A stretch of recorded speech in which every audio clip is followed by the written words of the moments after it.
Le morning trading avec Aziz, on commence par le CAC 40. Hier, le CAC a terminé en légère baisse, en moins 0,18%, 4905 points aujourd'hui.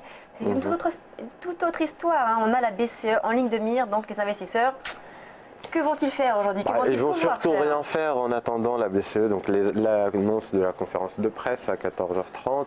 Je pense qu'on risque effectivement d'évoluer dans une zone de 60 points entre 4900 et 4840 au plus bas. Mais globalement, il faudra surveiller cette zone-là pour profiter d'un éventuel repli durant la matinée, d'un éventuel repli pendant les minutes qui vont précéder l'annonce et profiter du moment de l'annonce pour se positionner à l'achat. Parce qu'effectivement, on l'a vu statistiquement, à chaque fois que Mario Draghi a pris la parole, a déclaré des choses, on a eu les marchés actions qui ont rebondi.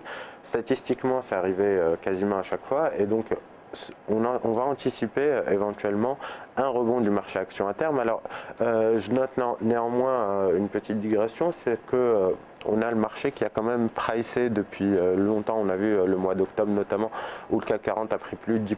On a vu des séances la semaine dernière aux alentours de mardi dernier, je pense, on prenait 2,5-3% sur des déclarations de la BCE. Donc je pense que le marché a déjà pricé, a déjà suffisamment progressé sur ces rumeurs et que du coup on risque de vendre éventuellement la nouvelle. On vend la nouvelle, ça voudrait dire qu'on pourrait redescendre sur les 4840, éventuellement si le mouvement venait à être violent, 4750, mais globalement... Ça ne remettrait pas en cause forcément la tendance haussière. Exactement. Tant qu'on est au-dessus de ce niveau des 4750 points, c'est ce niveau qui est garant de la tendance haussière à moyen terme.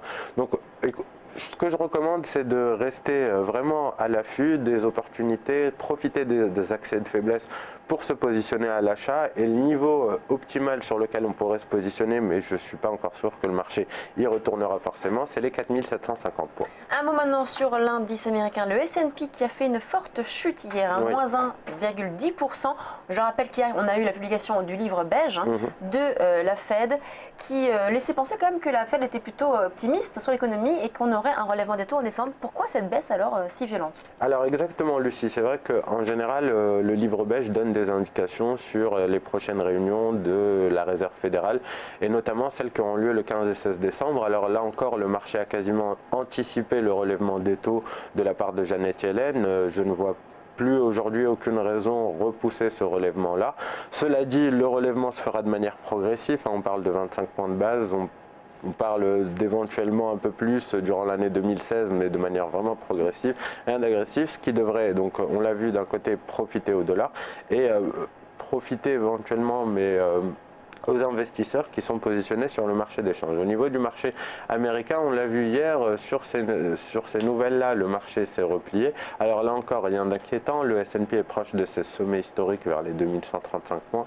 Vous voyez qu'à court terme, on a un niveau, on en est assez proche, on est revenu chercher ces niveaux à 2070 points, qui est pour l'instant le niveau garant de la tendance également haussière à court terme. Il est renforcé par la moyenne mobile à 200 jours. Et tant qu'on est aux alentours de ce niveau, là encore, on peut profiter de cet accès de faiblesse d'hier pour se positionner à la hausse, toujours avec en objectif les 2117 points dans un premier temps. C'est les sommets qu'on a touchés en novembre et en août dernier avant la fameuse chute du marché action, voire éventuellement retour sur les sommets historiques. Allez, on termine rapidement avec un mot maintenant sur le dollar index, le dollar qui poursuit sa hausse. Oui, alors Lucie, je vous parle du dollar index juste pour vous noter qu'on a beaucoup progressé sur le dollar. Vous le voyez, le dollar index, c'est le dollar face à un panier de devises. On est proche d'une zone de résistance très importante qui se représente vers les 139.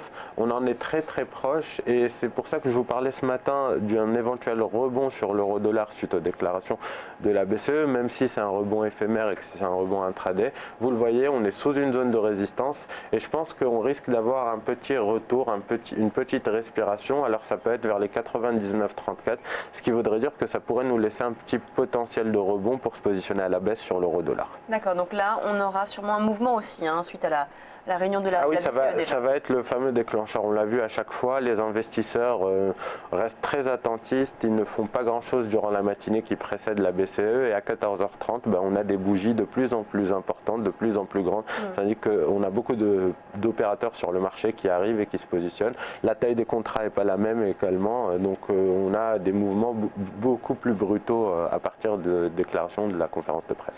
On verra tout ça donc cet après-midi. Merci Aziz. On marque une très courte pause, on se retrouve tout de suite sur Direct Marché.